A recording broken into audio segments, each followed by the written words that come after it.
ಈ ಶೇಪಲ್ಲಿ ಇರೋದ್ರಿಂದ ನೀವು ಕೂಡ ಇದೇ ಥರನೇ, ನಿಮ್ಮ ದೇಹನೂ ಕೂಡ ಇದೇ ಥರನೇ ಸಣ್ಣಗಾಗಿರುತ್ತೆ. ಅಂತಂದ್ರೆ ನೀವು ನಿಂತಾಗ ನೋಡಿದ್ರೆ ಗೊತ್ತಾಗುತ್ತೆ. ಅರ್ಥ ಆಯ್ತಾ? ಇದು ನಿಮ್ಮ ಎಲೆ ಆಗಿರೋದ್ರಿಂದ ಇಲ್ಲಿ ನಿಮಗೆ ಬಲ ಹೋಗಿದೆ. ಅಂದ್ರೆ ನೀವು ಪೂಜೆ ಮಾಡೋದಕ್ಕೆ ನಿಮಗೆ ದೇವರ ಅನುಗ್ರಹ ಇಲ್ಲ ಅಂತ ನಾವು ಹೇಳ್ತಿಲ್ಲ ಇಲ್ಲಿ.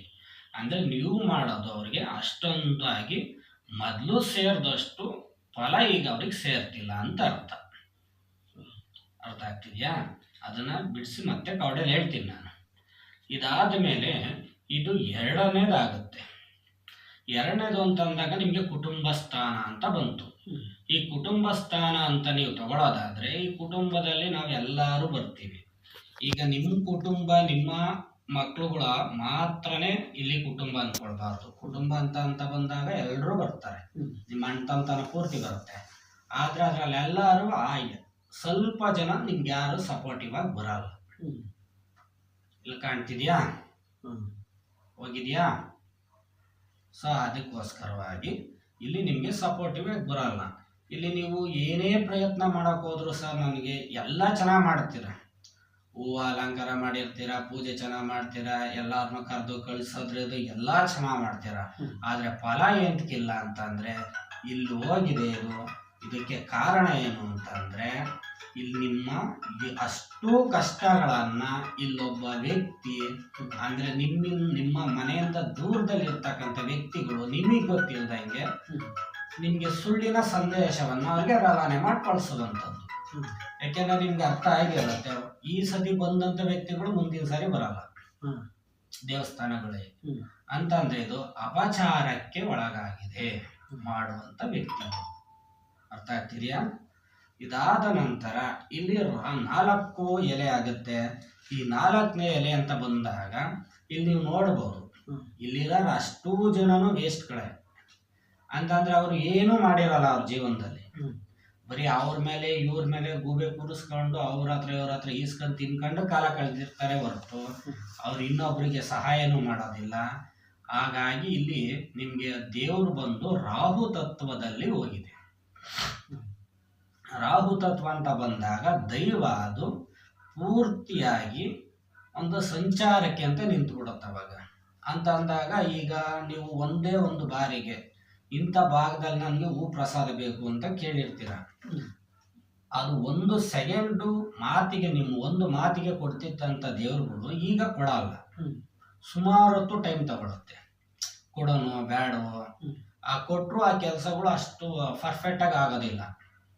ಒಂದು 50 ಭಾಗ ಆಗ್ಬಿಡುತ್ತೆ, ಇನ್ನು 50 ಭಾಗ ನಿಂತ್ಕೊಂಡ್ಬಿಡುತ್ತೆ. ಮತ್ತೆ ಅವರು ಮತ್ತೆ ಅದೇ ಅರ್ಚಕರುಗಳ ಹತ್ರ ಬರಲೇಬೇಕು. ಅವರು ಒಂದು 50 ಭಾಗ ಆಯ್ತು, ಯಾಕೆ 50 ಭಾಗ ನಿಂತೋಯ್ತು. ಸೊ ಮತ್ತೆ ನಾವು ಕೇಳಕ್ ಹೋದಾಗ ಮತ್ತೆ ಅದೇ ತರನೇ ಆಗ್ತಾ ಇರುತ್ತೆ. ಕಾರಣ ಏನು ಅಂತಂದ್ರೆ ಅಲ್ಲಿ ದೈವನ ಗುಡಿಲಿರೋದಕ್ಕಿಂತ ಹೊರಗಡೆ ಬಿಟ್ಟಿರ್ತಕ್ಕಂಥದ್ದು, ಸಂಚಾರಸ್ಥದಲ್ಲಿ ದೇವರಿದ್ದಾಗ ಈ ಸಮಸ್ಯೆ ಆಗ್ತದೆ. ಅರ್ಥ ಆಯ್ತಾ? ಇದಾದ್ಮೇಲೆ ಇದು 5ನೇ ಎಲೆ ನೋಡಿ. ಇಲ್ಲಿ 5ನೇ ಎಲೆ ಅಂತ ಬಂದಾಗ ಇದು ದೈವದ ಎಲೆ ನೋಡಿ, ಬೇಕಾದ್ರೆ ಚೆಕ್ ಮಾಡಿ. ಒಂದೇ ಒಂಚೂರು ಏನಾದ್ರೂ ಆಗಿದೆ, ಇದು ಪರಿಶುದ್ಧವಾಗಿದೆ. ಅಲ್ಲಿ ದೈವ ಅವ್ರು ಎಷ್ಟೇ ಕಷ್ಟ ಕೊಟ್ಟರು ದೈವ ಅಲ್ಲಿ ಏನಾಗಿದೆ, ಪರಿಶುದ್ಧವಾಗಿದೆ. ಅರ್ಥ ಆಗ್ತಿದೆಯಾ? ದೇವ್ರ ಶಕ್ತಿನೂ ಹಾಗೆ ಇದೆ, ಅದೇ ಕೂಡ ಇದೆ. ಸೊ ಇದು ನೀವು ಮಡಿಕೊಡಿ ಎಲೆನ ಬಿಟ್ಕೊಡಿ. ಆದ್ರೆ ಇವರಿಗೆ ಶತ್ರುಗಳು ಎಷ್ಟೇ ಮಾಡಿದ್ರು ಈ ರೀತಿಯಾಗಿ ನಿಮ್ಮ ದೇವಿಯನ್ನ ಕಟ್ಟಾಗ್ಲಿಕ್ಕೆ ಚಾನ್ಸಸ್ ಇರುತ್ತೆ ನೋಡಿ. ಇಷ್ಟೇ. ಅಂದ್ರೆ ಎಲ್ಲರ ಜೊತೆ ಸೇರ್ಕೊಂಡು ಮಾಡಿಸಿರ್ತಾರೆ. ಅಂದ್ರೆ ಅಲ್ಲಿ ದೇವಸ್ಥಾನದಲ್ಲಿ ಒಂದು ಬಾರಿ ಹೋಗಿ ದೇವ್ರ ವಿಗ್ರಹಗಳನ್ನ ಪರಿಶೀಲನೆ ಮಾಡಿ, ಇವತ್ತು ಸಾಯಂಕಾಲ ಏನಾದ್ರೂ ಆಗಿದೆಯಾ ಅಂತ, ಮೂಲದಲ್ಲಾಗಿರ್ಬೋದು, ಮೆರವಣಿಗೆ ದೇವರುಗಳಲ್ಲಾಗಿರ್ಬೋದು, ಚೆಕ್ ಮಾಡಿ. ಅರ್ಥ ಆಯ್ತಾ? ಅದಾದ ನಂತರದಲ್ಲಿ ಇದು 7ನೇ ಎಲೆ ಆಗುತ್ತೆ. 7ನೇ ಎಲೆ ಅಂತ ಬಂದಾಗ ಇದು ದೇವ್ರಿಗೆ ಪಕ್ಕದಲ್ಲಿ ಇರ್ತಕ್ಕಂಥ ಇನ್ನೂ ಕೆಲವು ದೈವಗಳು ಆಕರ್ಷಣೆಯಲ್ಲಿ ವಿಫಲವಾಗಿವೆ. ಅಂದ್ರೆ ಅಲ್ಲಿಗೆ ಇನ್ನೊಂದು ಯಾವ್ದಾದ್ರು 2-3 ದೇವರುಗಳು ಇರುತ್ತೆ. ಸೊ ಅವು ಬಲ ಕೊಡಬೇಕಲ್ಲ. ಈಗ ನೀವು ಒಬ್ಬರೇ ದುಡಿದ್ಬಿಟ್ಟು 10 ಜನ ಸಾಕಾಗತ್ತಾ? ಅದೇ ರೀತಿಯಾಗಿ ಇವರು ಬಲ ಕೊಡಬೇಕಲ್ವಾ, ಇವರು 10 ರೂಪಾಯಿ ಆದ್ರೂ ಕೊಡ್ಲೇಬೇಕಲ್ವಾ. ಸೊ ಇಲ್ಲಿ ಇವ್ರ ಬಲಗಳು ಹೊರಟೋಗಿವೆ, ಈ ಬಲಗಳು ಹೋಗ್ಬಾರ್ದು. ಅರ್ಥ ಆಯ್ತಾ? ಈ ಬಲಗಳನ್ನ ನೀವು ಈಗ ಜಾಗೃತಿಯನ್ನ ಮಾಡ್ಕೊಳ್ಬೇಕಾಗ್ತದೆ. ಇದಾದ್ಮೇಲೆ ಇದು 8ನೇ ಎಲೆ ಆಗ್ತದೆ. ಈ 8ನೇ ಎಲೆಯಲ್ಲಿ ನೋಡಿ, ಇಲ್ಲಿ ನೋಡ್ಬೋದು ನೀವು, ಹೊರಟೋಗಿದೆ. ಇದು 8ನೇ ಎಲೆ ಹೊರಟೋಗಿದೆ. 8ನೇ ಎಲೆ ಈ ತರ ಹೋಯ್ತು ಅಂದ್ರೆ ನಿಗೂಢವಾಗಿ ಸಮಸ್ಯೆಗೆ ಗುರಿ ಮಾಡುವಂಥದ್ದು. ಯಾವ್ದಾದ್ರು ದೇವ್ರನ್ನ ಅವರ ಒಂದು ವಶೀಕರಣಕ್ಕೆ ತಗೊಂಡು ಆ ನಂತರ ಅದನ್ನ ಕಟ್ಟಾಕೋದು, ಬಿಡೋದು, ಈ ರೀತಿಯಾಗಿ ಮಾಡ್ತಕ್ಕಂಥದ್ದು. ಇಲ್ಲಿ ನೀವೊಂದು ಕಾರ್ಯ ಮಾಡ್ತಾ ಇರ್ತೀರಾ, ಅವ್ರು ಅಲ್ಲಿ ಕುಂತ್ಕೊಂಡು ನಗಾಡ್ತಿರ್ತಾರೆ, ಈ ರೀತಿಯಾಗಿ ಮಾಡಿರ್ತಾರೆ. ಸೊ ಅದಕ್ಕೆ ವಿಳ್ಯದೆಲೆಗಳಲ್ಲಿ ನಾವು ತುಂಬಾ ಇದನ್ನ ಕೇಳ್ತೀವಿ. ಇನ್ನು 9ನೇ ಎಲೆ ಅಂತ ಬಂದಾಗ ಆ ದೈವದಲ್ಲಿ ನೋಡಿ ಶಕ್ತಿಹೀನವಾಗ್ತಾ ಇದೆ. ಶಕ್ತಿಹೀನ ಆಗ್ಲೇಬಾರ್ದು. ಶಕ್ತಿಹೀನ ಆಗ್ಬಾರ್ದು ಅಂತಂದಾಗ ಏನ್ ಮಾಡಬೇಕು? ಅದಕ್ಕೆ ನಾವೇನು ಪೂಜೆ ಪುನಸ್ಕಾರಗಳನ್ನ ಮಾಡಬೇಕು, ಅದನ್ನ ಮಾಡಲೇಬೇಕು. ಅಂದ್ರೆ ಅಲ್ಲಿಗೆ 1-2 ಚಂಡಿಕ ಹೋಮಗಳು ಅಥವಾ ನಿಮ್ಮ ಕೈಲಿ ಸಾಧ್ಯವಾದ್ರೆ ಹೋಮಗಳು, ಸಾಧ್ಯವಾಗದಿದ್ರೆ ಪ್ರತಿದಿನ 49 ದಿವಸ ಒಂದು ದೇವಿಯನ್ನ ನಾವೇ ಕರೆಯುವಂತ ವಿಧಾನ 49 ದಿವಸ ಮಾಡಬೇಕಾಗ್ತದೆ. ಅದನ್ನ ನಾನು ಹೇಳ್ತೀನಿ ಪ್ರಶ್ನೆಯಲ್ಲಿ. ಇನ್ನು 10ನೇ ಎಲೆ ಅಲ್ಲಿ ನೀವು ನಮ್ಗೆ ಜನ ಬರ್ತಿಲ್ಲ ಅಂತ ಹೇಳಿದ್ರಿ.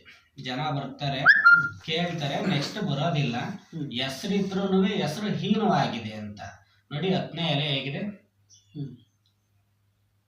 ಹೆಸರಿದೆ ಆದ್ರೆ ಆ ಹೆಸರಿಗೆ ಕಪ್ಪು ಮಸಿ ಬೆಳೀತಾ ಇದೆ. ಅರ್ಥ ಆಯ್ತಾ? ಸೊ ಈ ರೀತಿಯಾಗಿ ನಡೀತದೆ. ಇದು ನಿಮ್ಮ ದೇವರಿಗೆ ಮಾತ್ರ ನಡೀತಿದೆ ಅನ್ಕೋಬೇಡಿ, ನಿಮ್ಗೂ ನಡೀತಾ ಇರುತ್ತೆ ಇದು. ಅರ್ಥ ಆಯ್ತಾ? ನಿಮ್ಗೂ ಮತ್ತೆ ದೇವ್ರಿಗೂ ಎರಡಕ್ಕೂ ಸೇರ್ಸಿ ಹೇಳ್ತಾ ಇರೋದು ಇಲ್ಲಿ. ಯಾಕೆಂದ್ರೆ ನೀವಿಬ್ರು ಇಂಪಾರ್ಟೆಂಟ್ ನಮ್ಗೆ.